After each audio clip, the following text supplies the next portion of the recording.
What up, guys? Talking with Tonka, episode 30. Can you believe I made it to 30? I can't, but guess what? We're here, and I got a co-host in the building today. He drove all the way from 5th and Chapip, Marlton, New Jersey. Yeah. Shout out to DJ Nader. What up, Nate? How we doing? Good. And finally got him on the podcast. This kid's all over the place now. He's blowing up. Content creator extraordinaire and DJ extraordinaire. Martin, what up, kid? Hey, honored to be here. Yeah. Woo woo. Yeah, this has been a long time coming. I asked you to come on a while ago, and, trying to schedule people and, people rescheduling. I'm having so problems with scheduling. And now that the Phillies clinched home field advantage next week, I had Lochel's Bakery lined up, right? They do all these cool, bakery stuff for the sports teams and athletes and stuff like that, and my buddy put me on to them, and they just do some dope stuff over there for charities and stuff like that, and they had to reschedule. It's I have tickets to game 2, and that's when I was recording when game 2 is going to be. So I was like, now I need a guest for next week. So I've been trying to line everything up because I had a guest back out 2 weeks ago, so I missed the episode. It was awful. So I hate missing episodes because Nate's a listener all the time. So I'm an avid listener. Yeah, so that was the word I was looking for. Avid. This is why I have co-hosts, because I don't remember words sometimes. But I appreciate you guys making the trip out here to Mania. We're recording during the day, and guess what? I'm doing video again. I can't believe it. I'm pretty sure it's not on YouTube yet. None of my videos have made it to YouTube yet. I haven't gotten that far, but. So when we first sat down, Martin showed me this cool camera he has. Have you ever seen one of these instant 360 cameras? I see them a lot. I see a lot of DJs use them, and I think they're awesome because, one, the footage that you get on the DJ booth or whatever you're, showing off the controller or equipment, you can see everything. You can see can see the people behind you, but then at the same time, not only is that footage capturing you, but it's capturing the crowd as well. And the cool thing about the footage is you can go and have it panned to the audience or have it panned to you whenever you want when you go to edit it. I see K-Fry uses the 360 cam a lot. That's who I couldn't remember used it, yeah. He was kind of the first guy that I saw, and the Scooter. Philly DJ Yeah, I think Scooter uses market it too, that yeah. posts videos with him. I love them. I wish I had one. Yeah. I'd utilize it a lot more. So, but how long have you had that camera? I've had it, I would say 3 weeks. Okay. I just bought it and I was like, this week I'm going to learn it and then we're just going to use it. Yeah, I'm excited. I'm excited to see the content that you post with it. Yeah, because I want your content game is very, very well done, and it's good. And I like that. You were the first one I ever see do the weekend recaps. Thank you. Yeah, and that's dope. And not only doing weekend recaps, but consistently doing weekend recaps. And I like how you show your life in it, right? So you show not just Martin the DJ, you show if you went somewhere else too to say what's up to a homie. I like that. You put me in it one week, and you just came to say what's up. Yeah. You were just out bopping around. I like that, man. I like that. It shows there's another side of you. I started doing the weekend recaps in January of this year. Before 2023, I forgot what year it was. Yeah. Don't worry, I forget all the time. Before 2023 started, I was looking back at everything. I was like, what could I do better? Where can I improve? And what do I think I need to do to, showcase where I'm at? And I felt that if I could recap my week every week and showcase what I'm doing, I feel like people would have a more understanding of, how busy I am, who I'm going to see. And I felt like it would, bring people closer into what I'm doing. Yeah, for sure. And so that's kind of how it came about. And then it was just okay, I guess we got to do this. Yeah, we yeah, do it every week. And I just try and get better at editing. Fun fact, I produce all the music, or majority of the music, for all of my weekend recaps. I'll have to take notice of that now. Oh, now I'm going to have to definitely take notice. Damn, really? Yeah, so that's also difficult because sometimes I'm like, okay, I have to make a whole new song for this. Yeah. Every week, if you wanted to, stay consistent with, weekend or week recap, Yeah. Not only do you have to make the video, but then you got to go make a beat for it. It's dedication. I'm over here complaining about making a video for YouTube. You're doing all these different levels, and that's what I think is going to set. That's why your stuff sets apart from everybody else. It's because you're doing different things, one, and now you're creating your own beat. Now people know that. Now after they listen to the podcast, they're like, "Wow, he's doing all that." Yeah. That's dope. Like, how long does it take to make one weekend recap? Some of them are extremely long. I will not lie. This past one, I was trying something different, but I knew ahead of time what I wanted, so that helped the process. I would say when it started, it's simply I just need to take my phone out for 3 seconds and record a moment. Right. And that helps when you're going to edit. Now I plan out like, okay, this is what's happening this week. I need to record this, and this. Right. And I want to make sure I get anything that may pop up. Right. When it comes to the edit, I would say it takes... Every edit takes at least an hour. I mean, minimum. that's not too bad. Yeah, some have been 3 hours. Every Monday morning, I wake up, I start editing it. If my Sunday isn't as busy, I start on Sunday. Okay. That way I can get it done. I don't see.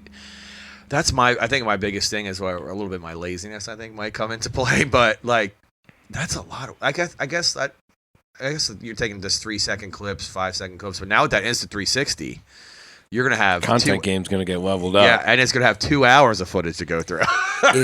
It's tough with the 360. It is incredible, but it takes way more time because I'll record. Let's say I record 30 minutes of my set, or if I have enough time, I'll turn on, get the moment turned off, wait till I think another thing's gonna happen, turn it back on. I have to go through it. Then I have to choose the direction I want the camera to go in. Then I have to export it. Then I have to bring it into Final Cut and then cut it with everything else I shot from my phone to then make the weekend recap. Jesus. I heard those 360 footage that when you record is kind of tricky to edit. It comes with its own editor, right? It has its own editor. Once you get comfortable with it, is not extremely difficult. It's just a matter, you got to decide where you want it to go, decide movements, you select pinpoints, and you're like, okay, it's going to face here at this second, it's going to face here at this second. Oh, so you have to export every angle. You can, so it will take a ball of 360 video, and then after, when you go into the editor within the app, I can say at the 10-second mark, it is facing at 35 degrees, and I can hit that. And then I could scroll down a little bit in the timeline and say, okay, let's move it to this position at this time. Okay. It's way more intuitive than it sounds. It does sound very difficult. Yeah, for sure. It's not difficult. It's time consuming. Yeah. Okay. I mean, I'm down to give it a shot if someone ever gave me one. Because these GoPros are a pain in the ass, real shit. Be something cool for the tailgates. We need a sponsorship. Talking with Tonka. Yeah, no, it's the 360. I'll throw up a promo code for my 85 listeners a week. So enough nerd talk because I'm pretty sure we already tuned out like 8 minutes worth of people. So let's get into what got you into music. Were you into music your whole life? Yeah, so music is something that has always been a major part of who I am. I have to say it's attributed to my grandfather. Okay. My grandfather has the most insane record collection of all time. Back in, I think, 2019, I was in his basement. And I felt like I had a new appreciation for everything. And we were going, like, through each individual record. And he's just like, just so you know, all of these are first edition. None of that second print crap. And I was like, that's the coolest thing you could have ever said. Yeah. But he's got, like, original Bob Marley and the Wailers records. He's got David Bowie everything. Wow. And he Was he just a vinyl collector or was he just into music in general? just pure music lover. Wow. And so he has the most insane record collection. The whole basement is just the largest speakers in the world. That basement gets loud. Is it climate controlled? No. It should be for those records. They don't want to get warped or anything. Yeah. But he really spread that love to my mom, and that love was then passed to me. And I think it started with, singing music at the top of my lungs in the car, and it moved into just different ways. And I think the biggest point for me, funny enough, it's a lot of people my age will say the same thing, but when Guitar Hero 3 came out, I fell in love with all this rock music, and I was like, I had names of songs, and now I had access to YouTube. So I'm going on YouTube and searching these songs, and I'm listening to them in my free time. Yeah. So some of the first bands I was really into were Green Day, Linkin Park, Love that. and stuff like that. Yeah. And that's kind of where my start to search for music came from. Yeah. Linkin Like- Park was my first concert ever. Oh, that's awesome. Yeah. For me, that rock music was the like LimeWire and FrostWire era, where you What was the Bear one? Bear Share. There was Never a Bear, used you never Bear used Share. Bear Share. I used to get don't all my think so. I used to get all my school papers off that one. well back So in, like you could download. So you type in like you're doing like a history paper on like the Korean War. You just type in Korean War, and people would upload their assignments. Wow. So I would get a bunch of them if I could, and just put them all read them all, see what one made sense, and just put it for paragraphs in, and just turn them in. That's awesome. Now they have plagiarism software. They'd catch that like it's dude. nothing. Yeah, that was just coming about when I graduated high school in 01, just to date myself a little bit. How old are you, by the way? I'm 25. 25. Okay. So you hearing those records at that young age definitely helped mold you then, for sure. Oh, 100%. And I really, it's refreshing to hear people say like, the first kind of bands they were into were like Green Day, Linkin Park, because that was like the beginning of like the punk grunge era too. Yeah. And Linkin Park was the shit. Oh my God. Linkin Park was absolutely There'll incredible. be never another Chester, unfortunately. Rest in peace. What was your first concert, Nate? Do you remember? first concert. I was not much of a concert goer when I was younger. It wasn't really something my family and I did. Yeah. It was probably like a Zach Brown Band concert or like XTU when I was XTU. like 15 or 16 Yeah. Okay. That's not, at I used to go to the Y. Susquehanna Bank Center is what it was called at the time. Yeah, that place has changed names like 10 Yeah. times. And What I've is it been- now? BB&T? Yeah. Yep. I think No, so. I don't think it's. Is it BB&T? I feel like BB&T it changed Pavilion? again. BP&T It's like Pavilion sounds right. Freedom Mortgage Pavilion. Is that what it's Yeah, very well could BB&T be. was the one before it, I think. It's Freedom Mortgage now? I'm going to look it up. It just Freedom changes hands. Mortgage Pavilion. It really does. yeah, Freedom Mortgage Pavilion, formerly BB&T. Wow. I What's used going to- on over there? I don't know. I used to work there when it was BB&T. I'm like, I know the name changed again. What were you doing over there? Yeah. So I used to work at Live Nation in the marketing department. Oh, really? Okay. So I did a lot of stuff at their marketing office in Bala Cynwyd. I did stuff at BB&T Pavilion Yeah. when it was called that.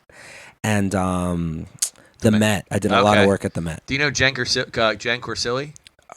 That name doesn't sound familiar. She works in the Val Kinwood office sometimes. Oh, nice. And she works with a lot with like the event stuff. She's the one that gets me my free tickets all the time. Yeah. I went to see Yellow Card, and then All American Rejects concert as well. She hooked me up for that this summer. And I went over to the Man. Have you been over to the Man Oh, recently? it's great. Dude, it's so cool. Like the Skyline stage, you can literally see the Philly skyline stage. That's how high up it is, and you can just see it all. It's awesome. I love it out there. And I think there's so many people you don't get bit by mosquitoes because they're biting other people. I didn't get bit one time. I don't know if it's because Griselle got us. It's like these like stickers you put, like these little like child stickers you put on your clothing, and it's supposed to repel like mosquitoes. But I never got bit out there. What was your first concert? My first concert was. Or are you a concert goer? I should say. I'm a big concert goer. Okay. My first concert was actually a music festival when I was 14. They doing the I can't English today. Yeah. They don't do this music festival more. It was called Electric Adventure. in Yeah, New Jersey. baby. You And know so what that is? I was supposed to play there. Continue. I'll chime in. Ooh, fun fact! I did end up playing it. You so did? I don't want to. I'm spoiling stories. Yeah. So, the Electric Adventure, I went. I forget the year. I think it was 2013. This was when it was still at Six Flags. Okay. And so there's like a concert venue within Six Flags, Yeah. and they did it. The lineup was crazy. Like in retrospect, looking back, I believe it was Dioro. I believe, oh man, Adventure Club was on it. I want to say Carnage was on it, but that might be a lie. It was a crazy lineup, and that was my first concert. Happened to be a rave, but 2 years later, I ended up getting to play. Oh wow. Which was In Atlantic City? in Atlantic City. Yeah. Yeah, and that was insane. All right, Nate, spill the beans. So in my early days of DJing, I used to link up with this guy who had connections at Webster Hall in New York City. Yeah. It was a sell 30 tickets. I'll let you play in this side room that no one goes to. So I was doing that for a while, and then the opportunity came up for Electric Adventure in Atlantic City, where I have these, single day passes and then these 2-day passes. And he was like, if you sell them, I'll let you play a set. And I was like, awesome. This was the year that it got canceled. So I didn't end up selling any tickets. The concert ended up getting canceled, but I did go to that show probably the year prior in Atlantic City.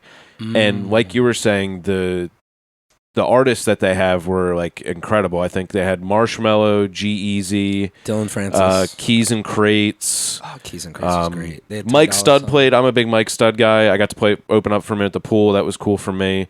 But just like, I guess Atlantic City did away with, which is crazy because they still have all these concerts on the beach.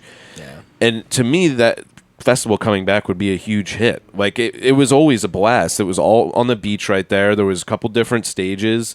But you got to play. Yeah, I got to play. There was a stage that was more local acts, and so that was. So I started learning to DJ at 14, and I got to play that at 16. Okay, so that's only pretty much 2 years in. Yeah, 2 years in. Yeah, that's crazy. Yeah. 2 years in, you're already playing a festival? Yeah, that was in. How long was your set? 45 minutes. Oh, that's... You must have been so stressed. I don't know. I would What's have been got- excired, but then I would have been like, What's going holy through your hell, What was man. going through your head? I'm not someone that really gets stressed. I think I have a pretty big performer background from doing theater to doing like very, very small like TV stuff. And so I've never gotten like nervous about going out and performing or trying to bring my all to something. I think I was just excited. Like I remember that day like it was yesterday. I was just extremely happy to be there. Yeah. Like I don't know why you guys brought me, but I'm here. I'm excited to do it. Let's do it. And it was just a really great experience. Yeah. That was my first concert, and to be able to go back. Remember what your set was like?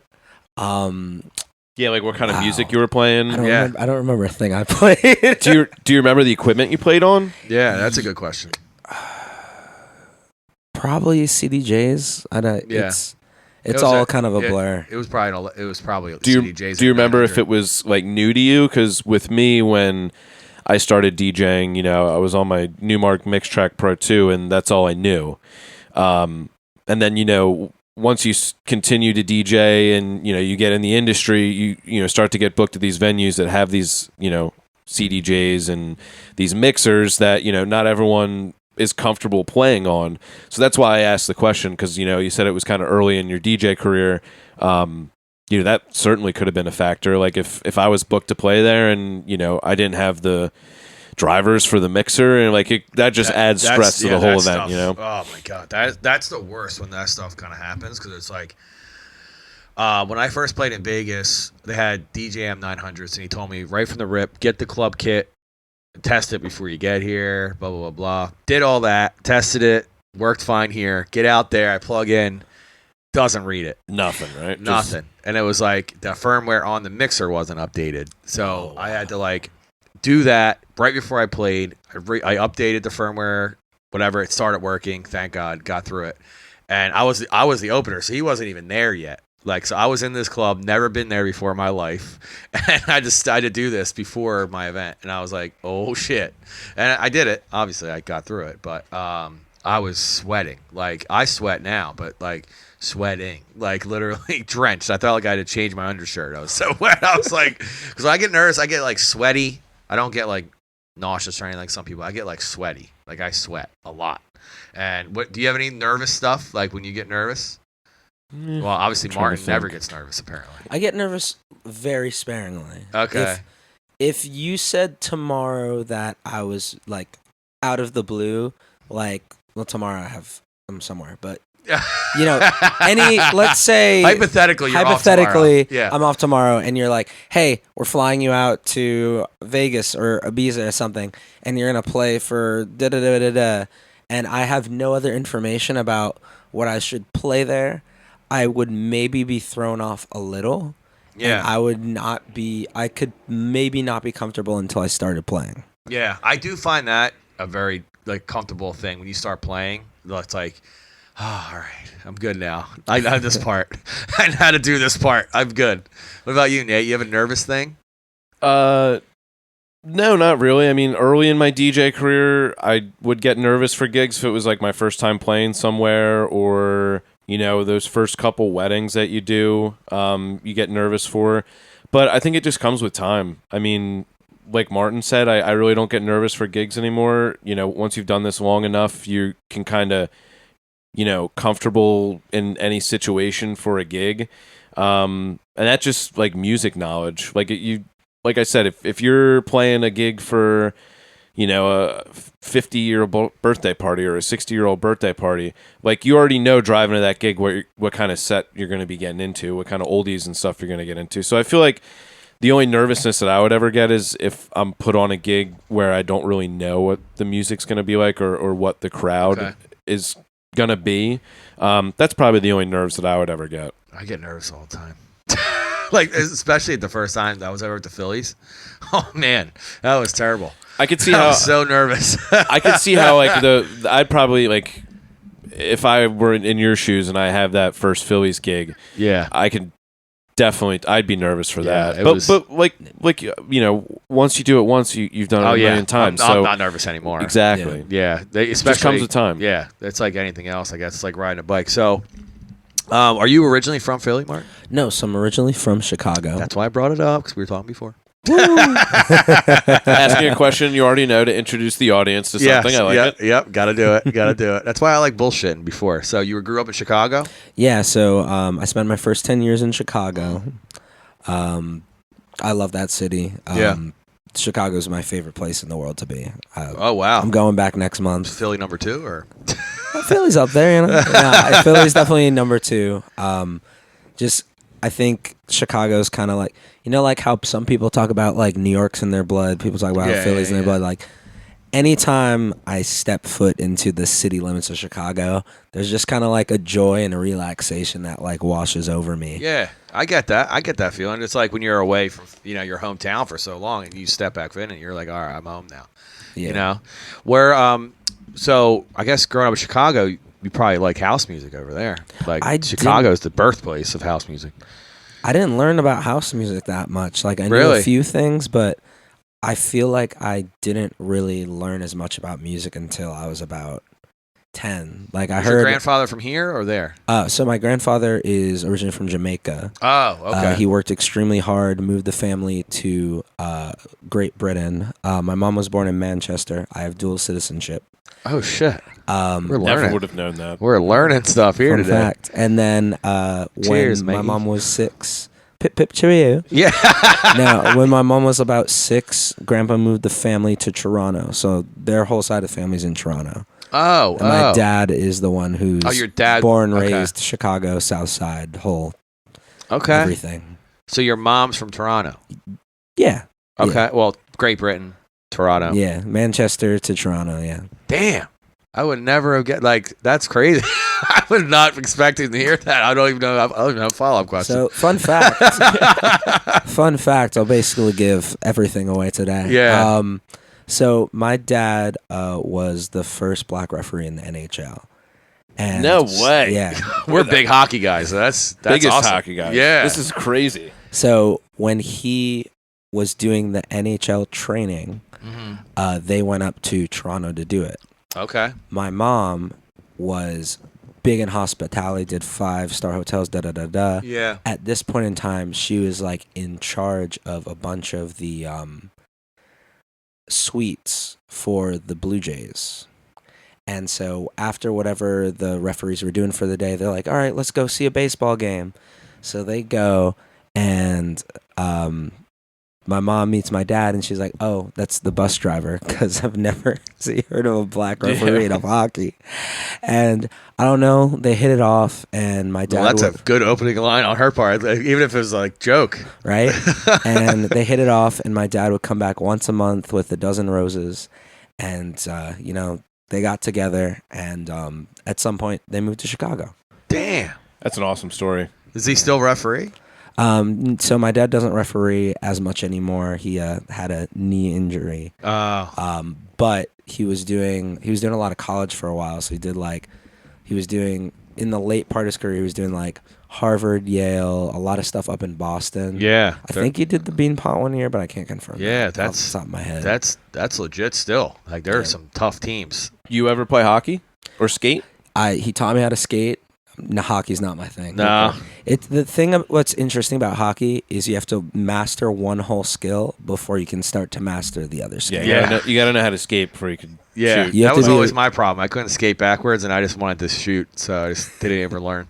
I never learned how to skate backwards. I don't know what it was about skating backwards. Like I would be able to flip, like if I was going fast enough, but like guiding myself around the rink, whether on blades or on skates, I still couldn't do it. And I was like, you know what? I'm just gonna focus on shooting because I'm never gonna play this like, you know, on a team level. Yeah. I always just played out front at my house with my friends. But now I actually play foot hockey. I don't play roller or anything, but I play foot hockey. I've been playing 15 years probably. Ever since I moved to Philly, actually. I'd argue that it's easier to skate backwards in ice hockey than it is to Well, you know, you have a- strut backwards in floor hockey. yeah. Well, so that's what the one thing about foot hockey is like there is no backwards. It's all you're running and then you're stopping, turning. It's got to be so exhausting. It is. But I think I burn like 1,000 calories a game. I see your Instagram stories of like your Sundays at like 8 a.m. Yeah. Floor hockey. Yeah, I'm gonna sign. I run that league too. Do you? Yeah, so I've been running that league with my one buddy. He stepped away, so it's just me now. And we've been running that league. This will be a 10-year anniversary. Damn. Yeah, I'm gonna have to sub in one of these days. Yeah, I'll have to dude. come. Come play. They need one more guy for Sunday league, and I was like, I want to get up early on a Sunday. I was trying to take some Sundays off, but I might. I don't know. They need one more guy. I was like, I would only miss one Sunday. I think even with Eagles games, I really wouldn't miss any because the games are over by 12. So I don't know. We'll see. You play a lot of sports. What else are you doing? So I know you do the floor hockey, and I then play you also softball. do softball. Yeah. Softball is if you know, do you know Joe Man? He's the bartender. He bartends at I think so. at Barstool, and he does shenanigans too. He had a team. He needed one more guy. I joined his team, and it's all his high school friends. So I don't know anybody really. I know them now, but obviously I know them now. But oh, sorry, I just got sidetracked. Nine's calling me. So I don't know any. I know them now. I've been playing with them for like 3 years. But I was on another team on the weekends. But I decided hockey was more important, so I played hockey on the weekends. But sometimes I would do both. Wow. Yeah, that's a lot. And especially like going to bed when we go to bed at like 3, 4 in the morning, and then trying to get up at like 8 to go play a sport. Painful. It is. Some days I'm like, oh, this stinks. I don't want to do that. Are you a late sleeper, Martin? It's a mix. Yeah. So I try to wake up between 8 and 10 every day that I can. And if I go to bed super late, Yeah. I'll prioritize sleep because I'm You someone got to. who cannot function without it. No, I feel that. But I'm starting to try and wake up at 6 a.m. whenever I can. So it's 6 a.m. yeah. God bless you. I'm just trying to get more done. And that time makes such a difference. Yeah. Oh, dude. The earlier you get up, the more time you have in the day. You know. Yeah, what I but the mean? less sleep you get as well. Yeah. Oh, dude. Trust me. Like, I'm trying to remember. Like, I have those moments where I wake up and I can't go back to sleep, and like then I'm feeling the pain of like only getting 5 hours sleep all day, and I'm used to getting like 8 to 10, which is terrible. Dude, I shouldn't be sleeping 10 hours a day, but it's just my body just needs it sometimes because like. Our weekends, granted, we party as a job, which is, I'm not saying like drinking, I'm saying like partying. Yeah. Like we're party motivators, so we're, you get it. So, like that takes a lot out of you because you're preparing to the gig, you're driving an hour, like sometimes far to get to a gig and then far back. Some people don't think that part of the job, but that's tiring, especially a wedding, like doing weddings. Like the other day, the last 2 weekends ago, I had a wedding with Mike Lowry, bro. We had to set up. The wedding was at 2. I had to get there at 12. The ceremony was at 2. I think. I don't know. It doesn't matter. I had to get there, say, at 2. And then the ceremony was in one part of this garden, right? And then 100 yards past that was the cocktail. Another 75 yards was you had to go down steps to the thing. So thankfully I can get my car to the reception area, but the first two I had to load in. Mike was late. I thankfully had the reception and reception equipment and the cocktail equipment. He had the other equipment for the other part. So I had to set all this up and walk like 200 yards back and forth, setting up for these events. Good God. Dude, it was terrible. And a lot of people think, oh, your job's easy or whatever. I'm like, is it? Is it easy? No one thinks about that part. No one thinks about the private events where you're carrying equipment. I had these big 15-inch EV speakers like from 12 years ago. They're heavy. They're wood cabinets. Like, this shit is so heavy. It's terrible. This past weekend, Thursday, I was at Noto. Friday, oh, nice. Were you headlining or? I was direct support. Okay. And then Friday, I have to drive up to Worcester, Massachusetts to play. It was an incredible show. It was 3,000 people, sold out. It was awesome. Was that like an opening thing? Or? I played 12. I played at midnight. Okay. It's the way they set it up. It's kind of like multiple headliners. But I was the last one to go on before the closer. So that I left at 9 a.m. Drove to one of the partners of the event. Had to help bring something up. Drive up there. Then we're there all day long. Leave at 1 a.m. I was passing out on the highway, so I pulled over for like an hour. Then power to you for doing that. Then it's like you need to if you're tired. Yeah, I've done that plenty of times, dude. Pull over into like a rest stop, dip out, and then I got pulled over once leaving. The guy thought he's like, "Why are your eyes all red?" I'm like, "Cause I just woke up." He's like, "You're not drunk or high?" I was like, "Sir, I was working at Dusk in Atlantic City last night. I have to drive home to do some family stuff, and I was supposed to come home last night, so I drove home and I pulled over at the rest stop because I couldn't make it." And I went to sleep. He let me go, but he was giving me a hard time. He's like, "Why are your eyes bloodshot?" I'm like, "I told you. I just woke up." I was like, "But I need to get home." You know what I mean? I wasn't speeding or anything. You're like, "Officer, I'm not doing anything wrong. Can you let me go?" Yeah, for once. Sleeping a crime? Yeah. No, so I wonder if that is a crime, though. Sleeping in your car? I had that day, the officer... oh, you got pulled over too? No, so I was pulled... I didn't go to a rest stop. I was pulled on the side of the road. Oh, yeah, you should definitely... Yeah, shouldn't be doing that. The officer's like, "Hey, can't be doing this." And I was like, "All right, I'll finish my drive now." Yeah. So I got home at 8 a.m. I slept 3 to 4 hours, and then I had a wedding in Delaware. And so then I had the wedding in Delaware. After the wedding, I'm carrying the first round of things to my car. My car won't start. And brutal. I have a newer car. I can't open the trunk if the electricity's not working. And I was just like, all right, I'm over this weekend.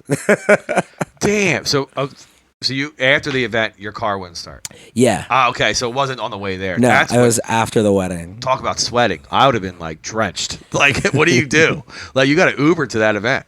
You got to make it. Oh my God. You got to get like XL if you got to bring equipment too. Can you imagine what that would be? If you had to go from Philly to Delaware? I worry about that all the time. Whether you're driving, like if I have a wedding, let's say ceremony starts at 5 o'clock. Yeah. You know, I like to plan to be there at like 3 o'clock. You on the day of an event, you never know what could go wrong. You never know if you could get a flat tire. You don't know if there's going to be an accident. You don't know if there's going to be traffic.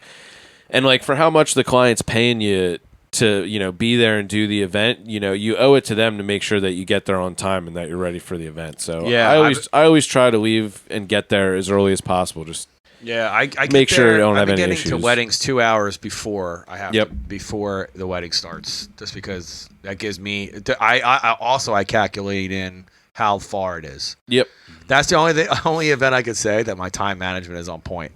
Just because they're paying me a shit ton of money, so I'm like, all right, well.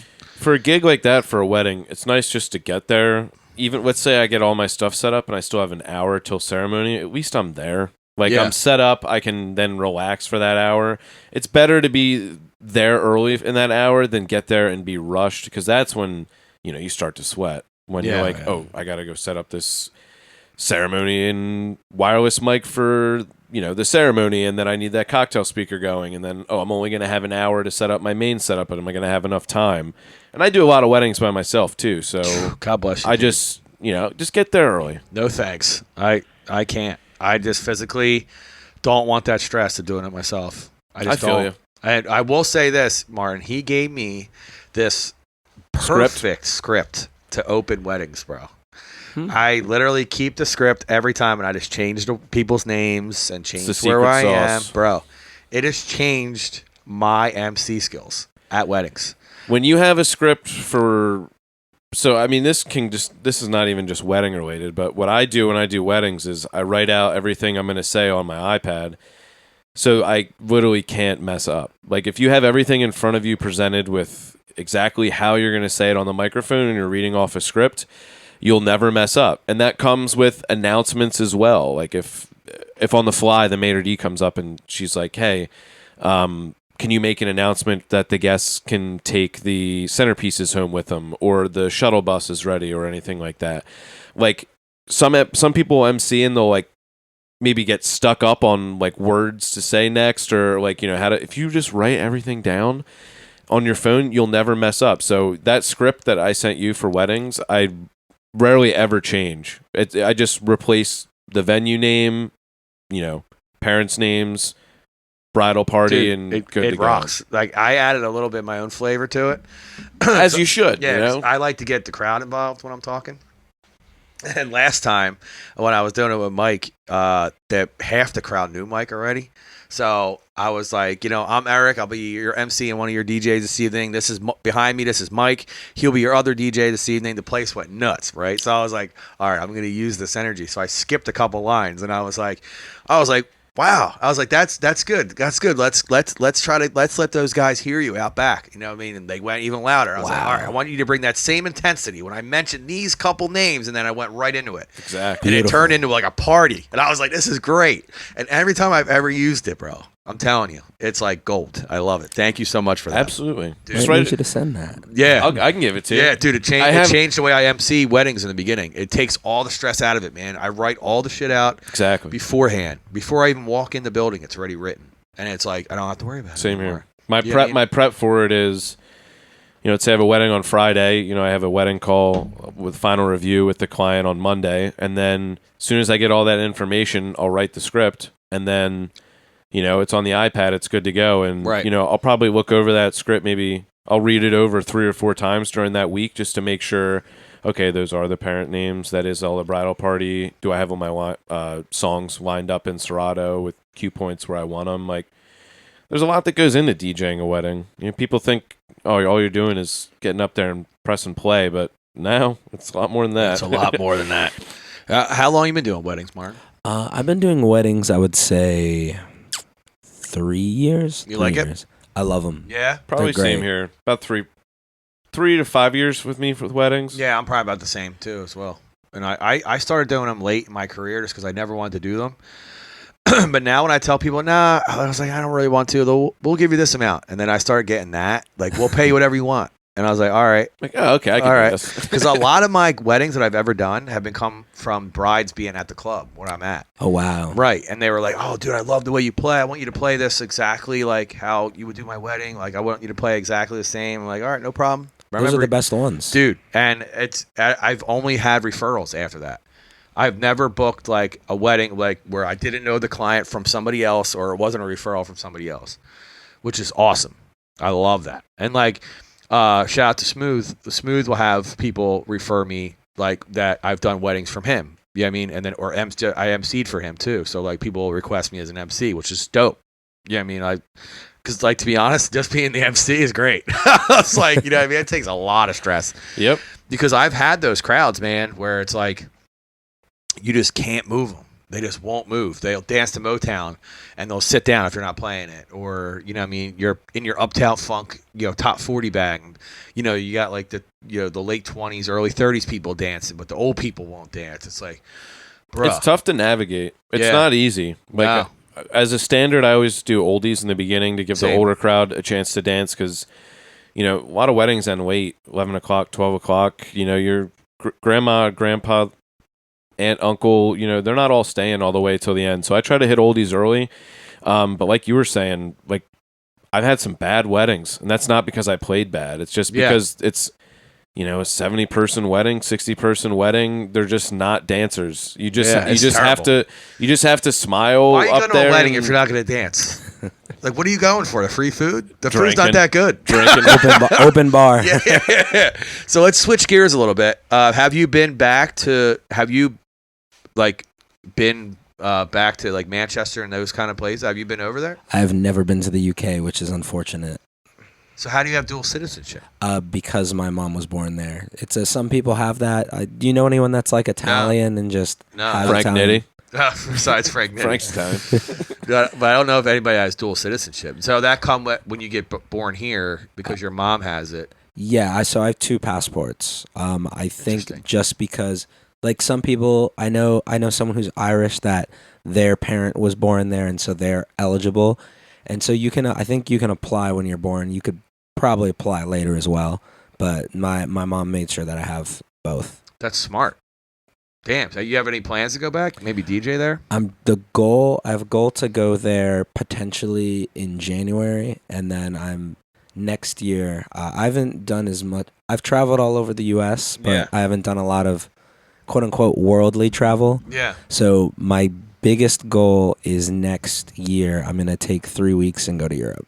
That's dope. Oh, yeah. You know, do like a scavenger thing? Like you go all over the place? Yeah, I've been keeping track of what weeks during the summer I feel like aren't worth being around. Yeah, good luck. or they're just like okay, and it's like July is a kind of dead month. Yeah, After so 4th of July it kind of dies out for a couple weeks, and then August it picks back up. exactly. So Or actually, no, it could be depending on what field you're in. It could be a little bit different. Like I know down the shore they call it Teachers Month because they're off all of July, so a lot of like school industry people will be down the shore, and then they used to have it was like a whole thing where they would call it Teachers Week because it'd be like the first weekend where the teachers are like off.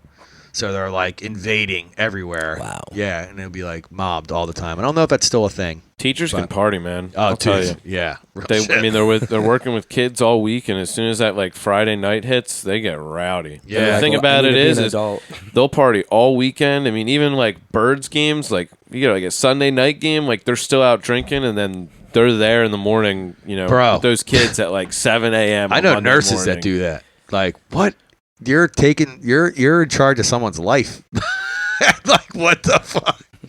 Like, I don't understand that. At least a teacher can put on a movie on Monday morning. Yeah, The definitely. Nurse, I feel like nurse died putting it on a scares movie. me. Yeah, that does scare me. Like thinking about that, you're in healthcare. Like, should you be drinking this much? You know that. You know the side effects. It's like when you see a nurse or a doctor smoking. It's like, bruh. You're telling me not to do I that, know. but you're doing it. Yeah, so it's the biggest catch-22 ever, right? So it's like when you go to a hospital, whether you're going to visit somebody or whatever, there is nurses and doctors smoking cigarettes, and they're telling us not to do it, and they've been told not to do it. insane. And the smoke breaks people get is that like, so I used to work at a desk job, and then we would give smokers I want to say it was something weird. It was like 5 to 10 minutes every 2 hours to go smoke a cigarette. I'm like, can I take that 10 minutes too? And I'm not going to smoke a cigarette. I'm just going to go walk around. Just have like a pack of candy cigarettes that you have Yeah. just to give yourself an extra 10 to 15 minute breather every day. yeah. Like, what's up with that? I'm gonna go out and have a smoke. It's and you my just pull out fault. the candy cigarette. You're just like chewing on it. It's my fault that I used to love those, and they would puff smoke too. If you got them Not the right out of the ones box, And when you had them right out of the box, the bottom was so full of that candy powder. If you went, it would push air. It pushed the smoke out of them. Is it just me, or those things were never a straight cylinder? They were always like They were like- crooked yeah, or yeah. bent. Like Never. they never had like all. You can never find one that had like the red tip on it completely. It was Yeah. just like just barely died on there. Oh my god! We were the they coolest. still make those things. They have to. That's probably a thought Five we were, Below purchase. We thought we were the coolest kids riding around on our electric razor choppers and scooters and You had an electric chopper? I didn't, but kids. I was going gonna to say that's a dope thing to ride around. I had the scooter. Some of the kids like neighborhood over that I could drive my Razor scooter over there, but it was like a chopper. It was just like a. I'll never forget this. We were living in Port Richmond. It was probably this is old. This is like 1988, 89 maybe. I was 6, 7 years old, and my brother got a Power Wheels dirt bike. Ooh. And it was super sick, right? Like, but my dad would hang it up so we couldn't ride it when he wasn't around. And we tried to get that thing down. It was on top of like the freezer chest, and we were like standing on top of it and stuff. And then we get it down, and he took the battery out. So he's like, these kids are smart. Like, they're going to figure it out. There was no battery in it. I was so pissed. I just wanted to take it for a ride. You know what I mean? My brother got all the cool stuff, and I got the hand-me-down stuff because I was the youngest, so I got whatever he was done playing with. I would get a couple of the cool things, but he had all the cool stuff before. He got to see Michael Jackson, the Jackson 5 reunion tour. Wow. He still has the book from it. Amazing, dude. Like, looking through that, I was too young. I was probably like 3. We're 2 years apart. So I was probably like 3 or 4. He was, 5 or 6. My mom took him. And I was like, I would have loved to have seen that. Because I had tickets to see This Is It. And then, obviously, he passed away. That's 2 people I was supposed to see, and they passed away. I should stop going to concerts just for the lead singer standpoint. I should just stop going. Oh, shit. Damn. So are you the only child, Martin? No, so I have a little brother. Oh, you have a little brother? Was he into music, too? So he is nonverbal and has autism. Oh, I'm sorry. Okay. Does he have? So I know some people with autism excel in certain things. Is he like a good drawer or? He's a really smart kid, but I wouldn't say there's any standout interests. Okay. Maybe not yet. Yeah. How old is he? He is 21 right now. Okay. Okay.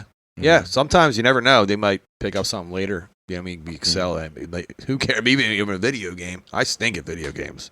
Actually. Yeah, we're gonna start playing video games soon. I know. Can we go play PGA or something? Yeah. You play games at all? Yeah. I have a PS5. We've talked about that. I know you had that. Yeah, that was the greatest purchase of my life. That thing looks like what do you play? I don't even play that much. I just like having it. I'm a huge gamer.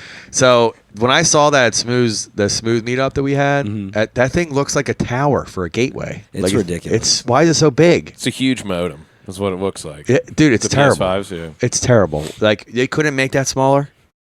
Like, is it that with powerful? the way the technology is nowadays, you'd think it'd be smaller, but it's not. But so were you there when me and Nate were running it in AHL? No one could stop us. No, Then I had to run home. But we lost the game that you left. Oh, you lost? Cheese Fries jumped. We were losing when you had to leave, so Cheese Fries jumped in and we couldn't pull out the W. Damn. Yeah, See? it is what it is. Sorry about that. So we're big. I'm a big sports gamer. I would over the pandemic, me and Eddie 9. For the people that don't know, his real name is Eddie. If you've been listening this long and you don't know who 9 is, yeah. Well, I call him Eddie. You don't know Eddie. I call him Eddie when I'm talking to him, or talking about him. People are like, "Who you talk? Who? who?" During the pandemic, we would play NHL 3s for hours. That's awesome. During there's nothing else to do, obviously. So we would look up at the clock, like, oh damn, it's time to eat dinner. Like we just, one more. Yeah, one more? yeah. That's what it would be. Be like one more, like 6 games later. All right, we're on a winning streak. We can't lose. I gotta eat now. I gotta eat. Then you lose a game, and you're like, we can't end on a loss. And then I have a bathroom downstairs, right near the TV. I'd be playing and like trying to get like yo, yeah, hold this break. I'm gonna take a pee real quick because I had the bathroom right here. He would have to like run like upstairs and stuff. But it was fun, man. I love sports games. I'm a big sports gamer. So I want to ask, the first time I met you, I believe, was Bowie's Beach Bar in Atlantic City. Yep. I'll ask Martin, do you remember when we first met? And then can you remember the first time that you and Tonka first met? I remember the first day we met. I know when I lent you the S9 so you could go to Chicago, was that close to one of the first couple times that we had talked in person? I would say that's closer to us talking in person and having a real conversation. Yeah, because I know we've probably messaged on Instagram prior to that date, but that might have only been like the second or third time that we saw each other in person when I came to go see you over at Barstool. So that was the first time that I met you and talked to you, but when was the first time that you guys had your first I interaction? want to say it was JJ Bootleggers. Yeah, Joey Katz definitely. introduced us, and I let you hop on. Yeah, Yeah, He played. I He remember played. that. He's like, yo, let him play. I'm like, he doesn't know my computer. He's like, just let him play. And I was like, I'll take a break, sure. So I'll let you play like 2 or 3 records, 4 records. I know it's hard to navigate other people's libraries, and I am not organized. I'm organized for me. Like I know where stuff is, but I feel Even with bad. like, even with so much music knowledge to where like what's gonna work and like you'll look it up and like even if they have it like. Still, it's tough to navigate like cue points and like. Remember I the don't know. night we were going back to back at Wicked Wolf, and I was using I think Smooth's computer, and you were using your own, and I was making cue points on his stuff because like he didn't have them. Yeah. Like he wasn't playing the songs that I was trying to like do because we were trying to do like fun stuff. We were trying to like, all right, keep it Motown. All right, do this. And we were like, there was like a game. That actually be a really good thing for that meetup we were talking about. We should have like a game, like make. I love the back-to-back sets. Yeah, so a I back-to-back set, but you got to stay in the same genre. I think that's what we were doing. Well, I Genres. mean, that's every kind of back-to-back set. Like you could be at 120 beats per minute, and then But what I'm the other saying DJ is, puts right, a transition track to 100, and now Right. you're So you're say no this, longer right? dance music, you're hip hop. Say we put like a deck of cards out, right? And then we write on them, this is the genre. You don't know what genre you're going into. You literally pull one, and then your back-to-back partner pulls one. You got to like put them together somehow. Yeah, that'd You be should cool. randomize partners too. I think that would be more fun. Oh, yeah, okay. Yeah. So we could do a dual set. So actually, the person, so like, okay, I'm creating a game right here. 51 minutes into Talking with Talkin. We're going to create a DJ game. We're all going to come into it together. We're going to put it out on Amazon. So you literally have a card, and you would write the DJ name, who submitted it, and then the genre. And then, so you pick it. You pick the random card, and if you pick Tonka, Michael Jackson, right? You're automatically teamed up with me, and now our genre is Michael Jackson. That's awesome. I actually like this idea. I'd be cool with that. like so. And then you have to play like it's just like a So 30-minute set or something like well, that. no, like, so if there's a bunch of us that's going back to forth, it would probably be like a 10, 15-minute set, and like quick mixing. You're not playing 2.5 minutes of a record.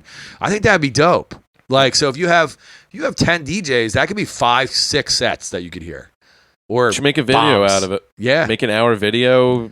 4 groups, 15 minutes each. Everybody picks a card or an artist or something, Right. and then But every DJ has to put their name and the genre or artist that they want to stay with, and the person picking it, that's who you're teamed up with. Two separate decks. One for the names of the DJs, and then 2 would be everyone would draw a name on the card, and then it's random who gets picked. So you'd have a DJ, and then Okay, I I was going to card. say, so if there's 10 people in a room, 5 people for the first round would be the pickers, 5 people would be the choosers of the thing, and that's who you'd be teamed up You need with. to and then you copyright this switch. right now. I know, this is a good idea. Oh, man. We got to think of a clever name by the end of the podcast. Yeah, it's DJ Uno or something. Keep it. we can't end the podcast till we think of a clever name for it. Okay. All right, I like that. I like that. It'll be the last thing that we say before we send it off. Okay, Thank you for okay. tuning in to the Talking with Tonka podcast. We'll see you next week. Yeah. Here's the Yada, name yada, of whatever the show. Since we're 53 minutes in, if you're still with us, make sure you're liking and subscribing. My ratings have been going up, which is nice. I have a 4.7 on Spotify.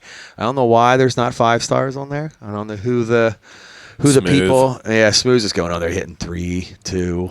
I got to see if I reviewed it or not. Yeah, so I I'm feel on, like I did, I'm on a but- lot of platforms now, guys. I've expanded. Where are you at? I'm on iHeart now, which has been really a really good hitter. I've been getting a lot of hits on iHeart, which is nice.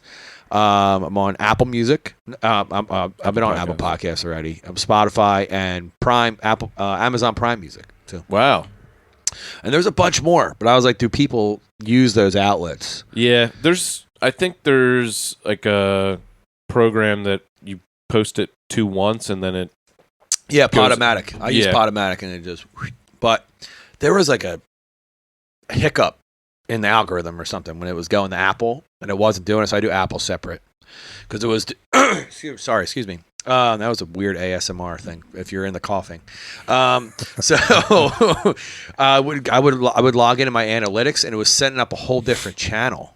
Oh, that's interesting. So all my followers weren't seeing my episodes, so I had to like reload them all, and like I just deleted that one. I was like, I'm just gonna do it myself because it's not hard. Like I literally just copy and paste. It's not too hard. I just gotta upload. The way they process audio is different. But are you a big podcast listener? Yeah, I have. I'd say 5 that I listen to regularly. Is Talkin with Tonka one of them? Talkin with Tonka is one of them. Yeah. What are some of your other ones? I listen to the Get Down podcast religiously. Yep. I gotta listen to that Cream? one. I haven't listened to Cream? it. Yeah, Right? with Cream. Yep. There's Who's the other guy that's on that podcast? I'm not familiar with him, but Gary W. Gary W. Okay, I see his videos all the time, but I just know Cream. I'm not familiar with the other guy. So Okay.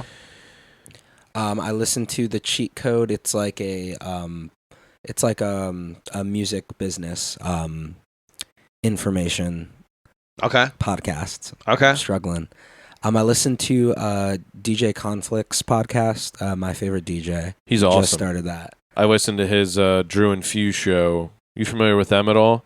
They have a great DJ podcast. Is it the one on DMS? Yes. Okay. Yeah, Drew and Few show. Conflict was on there, and like his Club Killers sets are awesome. Like, We gotta send him. We gotta spam him. Get talking with Tonka. yeah, on that Conflict's awesome. I didn't know he had his own podcast though. Yeah, I didn't know He just Conflict started had his it. own. Is it audio? Is it like audio or is it a mix? Audio. It's audio? like Okay. Talking. And then the last one I've been really listening to a lot is Strike Force 5.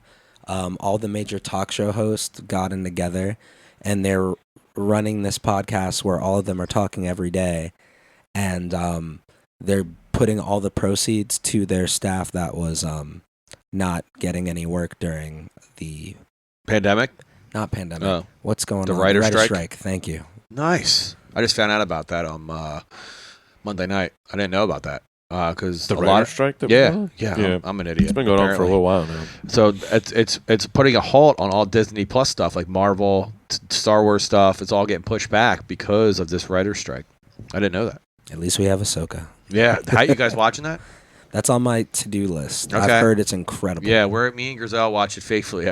We didn't watch it purposely last night because I originally have softball on Wednesdays, but it was canceled because the other team forfeited. So we're probably gonna go to Cuddy's for Nuggets bingo.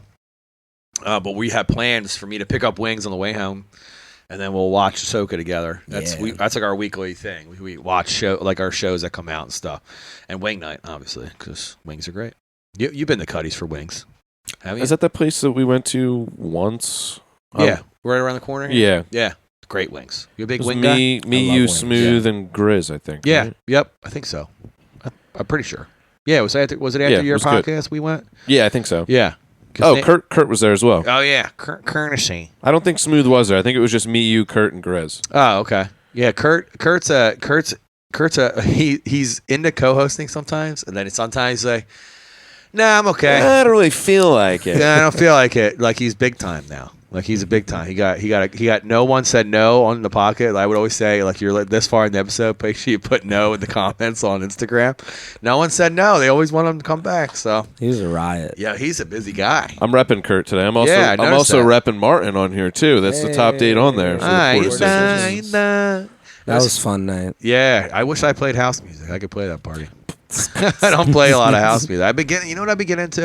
I've been talked about it on a couple episodes. New disco. Yeah, dude. Yeah, you got to listen to the Yeah. Freezy podcast Yeah. if you want to know about Tonka's new love for new disco. I knew about it obviously, but I never got into it. And so when I played at the Dova, I was like, yo, I got to be different. Like everybody's playing like chill tech house stuff and stuff. I was like, I'm gonna be different. I'm playing some groovy shit because I like to dance. So I was like, I'm playing some groovy new disco stuff. So I got went on outlets to get music, and I was like, yo, this is dope. Like this is dope stuff, and it's coming back around, which is nice. New disco is pretty safe for any gig, whether you're open format or anywhere. And I've been like using it in my opening sets too. So I've been trying to change up my opening sets because I don't want to.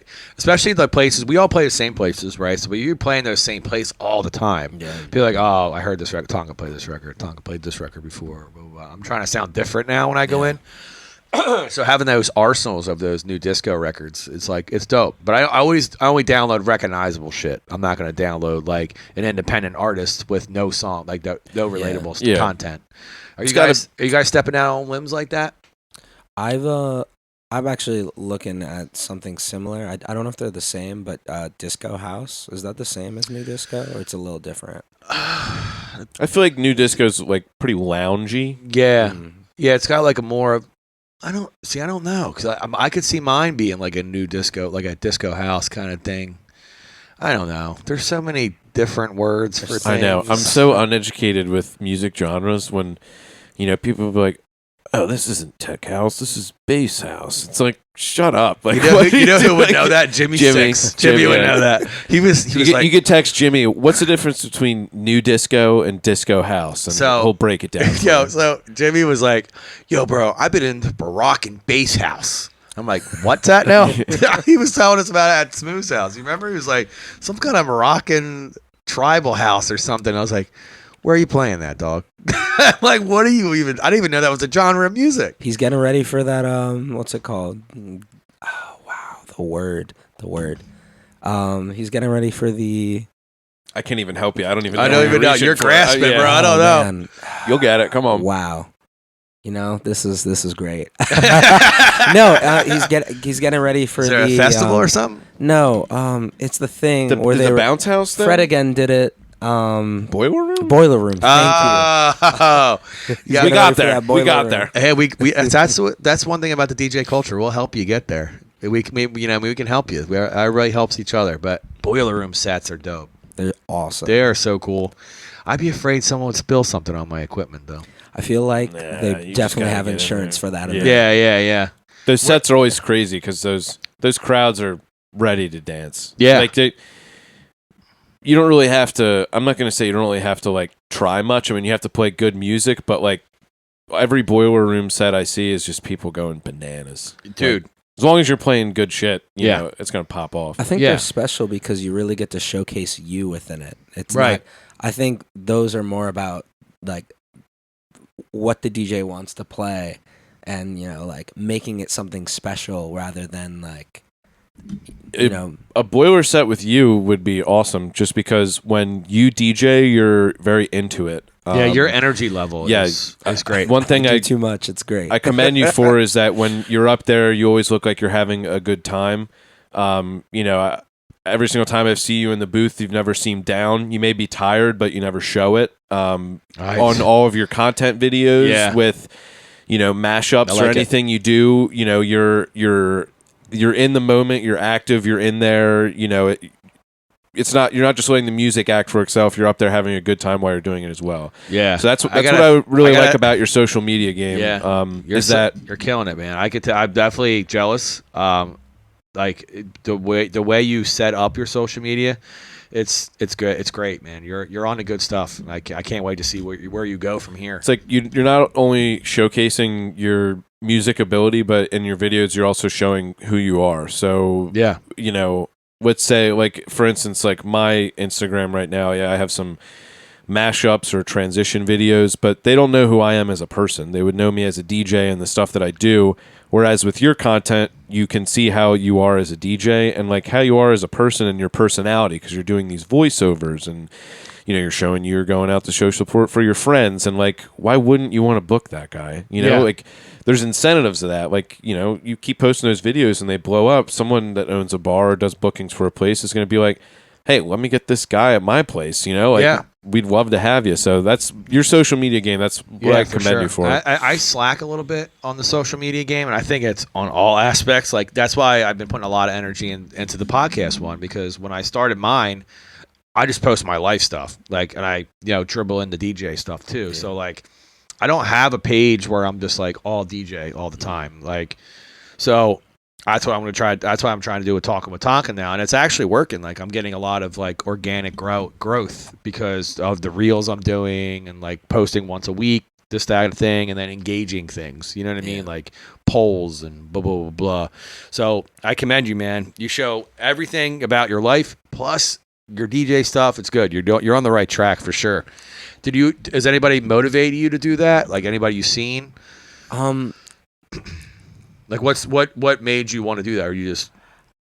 I'm weird because people ask me like, who inspires you in this way and that way, and when it comes to content, I kind of just do it Okay. and just try and figure it out.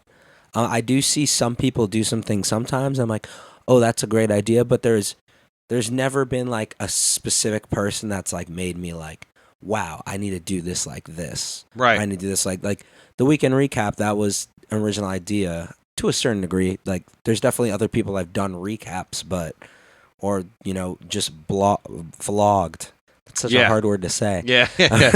I've tried that. It's hard. Or Vlogging's vlogged hard. in general. But I just thought, you know what? A DJ plays on the weekends. Let's do weekends. And now it's kind of my whole week, but I'm not going to change the name. No. We're at 38 or 39. So Damn. Oh, Yeah. Whoa. This is episode 30. And Let's talk with Tonka. it's helpful because you know what week of the year it is until we finish this year. That's gonna be dope. Week 300 million 600. Actually, you should just keep it going. Yeah. Like just keep it going. Don't stop and restart it. Just keep it going. Keep it going. I would love that to see episode 365. And it's not just days. This is weeks I'm talking about. Episode 472. I'm getting married. Someone else is taking the videos because my wife would kill me. But back to being like showing you're tired at gigs. I have the hardest time with that. And she's in the other room doing work right now. But my backbone, Griselle, man, she's like, here, Celsius, drink it. Like, you're looking tired. Here's some water. Like, wake up. Like, no. Like, she's on me all the time. It's tough because, like, I know you like to double dip, even sometimes triple dip days for gigs. And Saturday I have a double. You could have a gig at noon, 4, and then 9 o'clock. There's no time for you to relax during that. I mean, you're pretty much DJing for 12 hours. And, you got to be in that moment. Like, if you can, the music speaks for itself if you're, playing high energy stuff in a club, but like if you're just sitting there and like your eyes are half closed and they're going to be like, this DJ's sleeping, like it's tough, show man. some emotion, It's tough, especially like with our lifestyles, man. Especially like I stopped doing doubles after a Phillies game. I just can't do it. Like I'm there for like 8. It could be 8 hours. Wow. So like I'm there a long time, and that's a lot of sitting around. And what happens when you sit around? You just get tired. You know what I mean? Yeah, I'm playing during the game, but innings can be really long. At the same time, too, DJing, you're standing on your feet for 4 or 5 hours. You're not sitting. Like Saturday, I'm doing the beer fest thing. It's a beer and wine festival. So this is Bank Park, so I have to be there I'm doing 11 to 6. I have someone doing my last 2 hours because I have an event at Stateside. So I'll be DJing for 7 hours, and then I'll get an hour break, and then have to go to my other gig, which is 3.5 hours. So it's a good money day, but I'm going to be like, oh, I'm so tired. I think I heard about this statistic from the Get Down podcast. Okay. Apparently there was a study, and they like wired like a guy up and watched the brain activity for a 2-hour set. And it was the same amount of brain activity as a full SAT. What? Yeah. I believe so, Damn. that means when we're up there thinking, all right, I'm going to play this in 3 songs. Oh, look at this group. I think they would like this. Let me actually switch to a different way. Yeah. Let me do the da-da-da-da-da. All that is 2 SATs if you're doing a 4-hour set. Damn. I never thought about it like that. I I gotta check out this podcast. I love sharing that because I feel like it makes people think, oh, maybe there's more to DJing. Yeah, it's not just pressing buttons up there.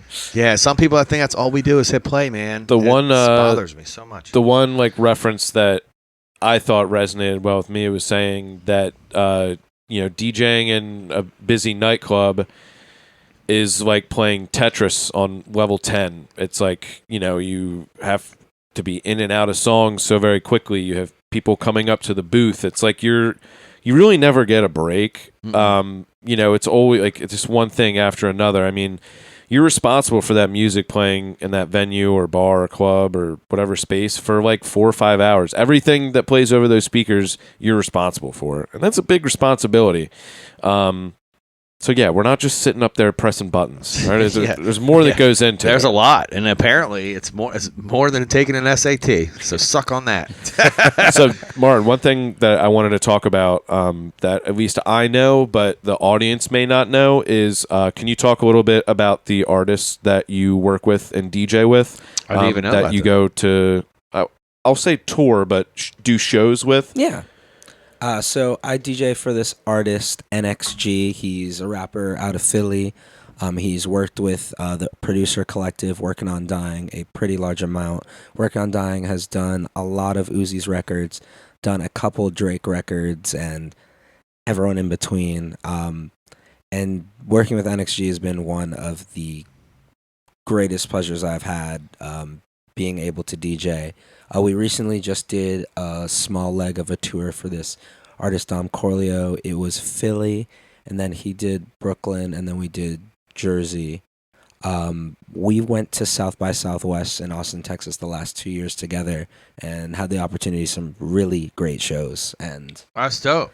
yeah, it's working with him is great. He's a great person and just a phenomenal person to collaborate with. That's So dope. are you doing any production for his stuff as well, or just the DJing aspect? For him, it's mostly been DJing. I send him some production on occasion. Nothing that's made it all the way yet, but working on it. Yeah, I mean, you say for all the music that you produce for your week recaps or weekend rundowns, you're now I know that you're producing those. So one, I'm going to be listening to those more closely now, and two, with you getting into the production stuff, you're in the driver's seat for being able to send him some beats or work with him, and start getting some of your own production out there.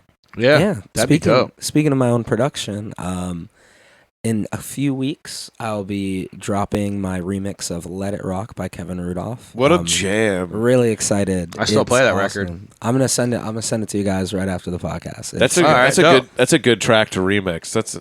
I never really play it anymore, but if there was a skip it. remix of it, I would. I skip right Because to when Little Wayne's part every time. The second verse is Lil Wayne's part. Yeah, I can make you an edit where it goes. Well, no, intro and I'll Lil listen to your whole thing, but I'm just saying because a lot of people don't want to hear the Kevin Rudolph one, so I'll just So Kevin Rudolph, One Hit Wonder. That's the only song I know by him. I made it, but it wasn't as big as Let It Rock. Oh yeah, I made it. I forgot about that song. It was like him, Lil Wayne, Birdman, and Rick Ross. I made it. I made it. Yeah, it says a little harmony right there. I like that. All right. So Martin, I asked this to a lot of DJs that come in, even non-DJs. Where do you see Martin in 5 years? And is Martin your real name? Martin's my last name. Oh, no shit. Say, what's your real name? What's your full name? My government name? Yeah. Or the name that my mom calls me? Your government name. All right, government name is Richard Bryant Martin. Okay. See, I never would have known. So you just learned so much stuff because I thought your first name was Martin. Yeah. My favorite thing is when a bar owner or a club owner asks, "What's your first name?" They ask, "What's your last name?" And I say Martin, and they're like, "What's your first name?" I'm like, Martin's my last name. My first name is. It's like I don't need to be a jerk about it. I just think it's funny because it's like, nope, that's my full name is this. how'd you land on Martin? So before, my nickname is Ricky. That's what I went through a lot of my elementary, middle school, high school. As long as it wasn't Dick. Because a lot of people call people that. Yeah. And so I was going by Ricky B for a while. Okay, that's kind of dope. Yeah, and Ricky B. It felt really youthful in a way. It felt childish to me. So I liked my last name, and I thought I could make something different with it. And so I was like, you know what, let's do Martin. I had someone make my logo. I was like, it needs to be graffiti. And that was a whole trip to get to the logo we got to now. But I loved how it looked, and I felt, this is what I'm going to run with, and we're going to make it work. Your logo, and I guess like one of the headshots that you have and the colors that are on it really remind me of like Fresh Prince of Bel-Air. Is that what you were going for? It's kind of like green and like yellow, and your logo, like you said, is like very graffiti like, and like the Fresh Prince of Bel-Air like logo, whatever it is, looks very similar to that. So I don't know if you found inspiration from that at all, but that's one thing that I noticed. Yeah, that's where kind of I can see what you're saying. He's wearing that like jacket, and yeah. I definitely take a bit of inspiration from the Smith family as a whole. Will Smith and his like insane career run, and just everything else has been something really inspiring. I really loved Fresh Prince growing up. Oh yeah, it was just freaking incredible. Such a great show. So Where do you see Richard Martin, Richard Bryant Martin in 5 years? In 5 years, I'd like to hope. I'm starting to do a lot more travel, and earlier this year I played in Canada, and so that was really exciting. I hope in 5 years that I'm playing all over the world. That is the intention. I'll have more music out.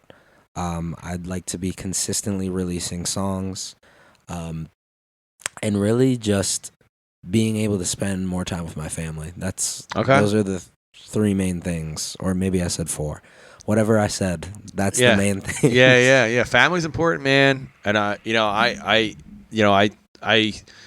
don't have, my mom passed away in 2010, so it was like I only have my dad left, and I obviously have my brothers and my sisters and stuff, but it's like family's important, man, and it's just getting bigger. So it's like my family, just my nephews are having kids now, and like nieces having kids, and like I'm a great uncle. It's like family's important. That's good that you can't lay with that. I think that's the only time I heard someone say family in it. Yeah. So that's good, man. It shows a lot about your character. Yeah, you're gonna go places, man.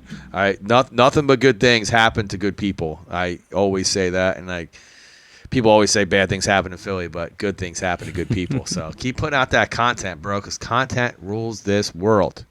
It's amazing, doesn't it? Just a little bit of content, like the stupidest video can go viral. I've had one, and it went viral. Had 1 million views. The one with Frank Nitti in it. He hates me to talk about it, but I was doing those tailgate videos. I'm doing them again, thankfully, and they gave me a raise this year because that one hit so well. They were like, "Hey, here's more money." I was like, "All right, I'll keep doing them." I was trying to get them to let me do it this weekend, but they don't know if they had the budget for it. And I was like, it'll be worth it. They're 3-0, and they're coming back to Philly. It's gonna be wild down here, Do you do anything like that? Like, do you ever partner with a company and do stuff? I have a couple light partnerships with like brands, but I haven't done anything I would say as serious as that. Yeah. Okay. How about you, Nate? You ever partner with a company and do stuff? No. not that I can think of. That, like, I have my own like promo code. Like, use promo code Nader for 20% off of. No, that'd be sick. I would love to have that. I was trying to get Liquid Death and Celsius to sponsor me, but you'll be the first person to get a deal like that with the podcast. There's going to be somebody on here that's going to bite. Yeah, let's hope, man. I know a Celsius rep, but she was supposed to push my brand ambassador thing through it and never came through. So that would have been sick. It's coming. Yeah, I love that, man. Thank you. You're an avid listener. Coming. I love it. It's only a matter of time. Yeah, for both of you. I'm telling you, you keep pushing the content. Like I said, the stuff that you put out and your goals and your path, I have no doubt that you'll get there. If as long as you stay consistent with those things and you keep sharing your experiences, people are going to want to tune in and listen, and you even be a part of those videos whenever you go out to do them. I love being a part. I imagine I'm in a video. I imagine one day people are saying taking video and put me in the rundown. I get that on occasion, and it's from some people in Philly I really look up to, and every time they're like, "Can I be in the recap?" It makes me feel special. Like the work I'm doing is being. No, it's dope, man. Consumed. Yeah. Consumed. Well, that was not consumed, appreciated. Well, the first thing I said when I got in here, obviously said hello to everyone, and then I said, "So are we going to put this on the weekend rundown?" Yeah. I'd be honored. Sorry, my Phillies chat's blowing up. They clinched last night, so now it's like, oh man, I was supposed to go to Florida next week to DJ. I got to cancel now. Everyone's talking about how you're supposed to play down. Let's play St. Pete. Yeah, I got to cancel. Damn. Yeah, because if they win Tuesday, Wednesday, we go to the playoffs, like the official, like NLDS. So it's like, do I go down there and say screw it, or stay here just in case they need me for something? Whether it's an after party, DJ the game, do a rally bus. Yeah, I mean, I don't want to say no. So hopefully, I gotta call 5-Day today and explain to him what's going on. I hope thank God this comes out tomorrow because I'm gonna call him later. But yeah, I found out last night that obviously we clinched. Are you a big sports guy? I love sports. Yeah, you play any growing up? Big basketball, soccer. Chicago basketball. This makes sense. Yeah, I love the soccer thing doesn't make sense, but the basketball part does. What does your family play? somebody play soccer? So my mom did basketball in college, and my dad was big on the hockey soccer end. Okay. And so that's how I got into soccer. Okay. Yeah. Nice. I was never good at soccer. No, me either, man. Or basketball. Okay. I love playing basketball, but I'm terrible. The thing about me whenever I played basketball is that it was always when I was younger. So I never played anything serious when I was 18, 19, 20. But when I was younger, I didn't ever score a lot. So whenever I did score, I couldn't help but smile from cheek to cheek when I was walking back to go play defense. It was just I did that. It's made a 3-pointer, and I would just prance back to go in and play, or a full court press or whatever we were doing. I was just smiling yeah, I did it. So it's funny that I'll never forget that people knew as soon as they passed me the ball, I would shoot it. Right. So we were in a finals game when I was 12 playing basketball. They never passed me the ball the whole game. As soon as I got it, I shot a half court shot to win the game, and it went in. It went in. We were down by 3, hit it a half court shot, went in. The place went nuts. And I was this, I was like, what up? I did that. I was like, it's just another Tuesday. Yeah. I was you don't play any rec league basketball stuff? No, I'm terrible. I feel like that'd be right up your alley. I feel like you're a big intramural guy. Yeah, I am. I love sports. I love playing sports, but when I say I'm bad at basketball, I'm pretty damn bad. I could shoot. I'm a shooter, dribbler, but when it comes to trying to cross you up, forget it. If I can't put it between your legs and go around you, I forget what they call that. But if I can't do that, then what do they call that? It's a dishwasher or something. They call it something like that. If I can't do that, then whatever. I don't know. But I think it's a good time to wrap it up. I appreciate you guys coming all the way to the Yunk. And Martin, I would love to have you back because I'm pretty sure we didn't touch on a lot of things, and I feel like you want to tell me some more stuff. Yeah. So we're definitely going to do a part 2. But thank you guys for driving over to the Yunk. I know you were coming from Villanova. Is it you planning a party over there? No, I have a thing every Wednesday I have to do out there. It's like a networking thing. Oh, cool. Hey, networking is important too. And that's what a lot of people don't know about the DJ industry too, that we think we just push play. No, we got to go out. We got to talk to people. We got to shake hands, kiss babies, sign autographs, those kind of things. I know Nader signs autographs all the time. Right, Nate? Not yet. One day. He signs golf balls at Little Bay. That's what he does. But thank you everyone for tuning in to episode 29 with Martin and co-host Nader. Their Instagrams. Nader is at DJ Nader. Yep. Martin? At official Martin Music. That's official MARTIN music spelled correctly. Okay. MUSIC. Got it. Right? Yeah. We all thought about that for a second. unless you're Lil Wayne and you want to spell it MUSIK or something. Yeah, something weird. Or what's that, Music Fest in Allentown? They spell it MUSIK. That's so weird. Is that the German way of spelling it or something? I don't know. Because someone spelled my name, my government name is Eric. So it's someone, I'll never forget this. Use ERIK? No, worse. ERICH. Oh, That's how they spell it in Germany. I can see that. Yeah. So some kid came to my bowling party when I was a kid, and then mom wrote down in the car. I'm like, who's this? I'm like, this ain't me. What the hell? But thank you for tuning in as always. Make sure you're liking, comment, subscribing, sharing. Did I say that? Sharing, liking, comment, subscribing, rating. Yeah, tell us what you like about the podcast in the review. Give us a little. I enjoy listening to this podcast because that's why I have co-hosts, man. Insert here. I forget all this kind of stuff. Maybe we'll read a couple off in the beginning of next episode, whenever it is. So wow, write some reviews, and you'll get some shout out. Give a warm hug to that like button. Don't be shy. Comment below. Say what you love about the podcast. Say what you love about this episode, and share it with a friend because you deserve to talk to a friend about this podcast. Why are you looking at my computer when you're saying that? I need a nap. Okay. Well, I appreciate you guys coming in. Episode 30. I can't believe we made it here. Thank you guys for being part of this milestone episode. Make sure you guys check out next week, episode 31. Thank you all for tuning in. Peace. And be on the lookout for that DJ card game we got coming out soon. We never came out with the name. I think we may be on for another 5 minutes trying to think of one. So I'm telling you, as soon as we talked about a name, it's been in the back of my head for the past 20, 30 minutes, and I still have nothing. Okay, all right. Mental gymnastics has been insane. It'll come. Maybe next podcast episode we may have a name. I love that. And I love copyright. That. Thank you all for tuning in. Episode 30. Peace out, guys.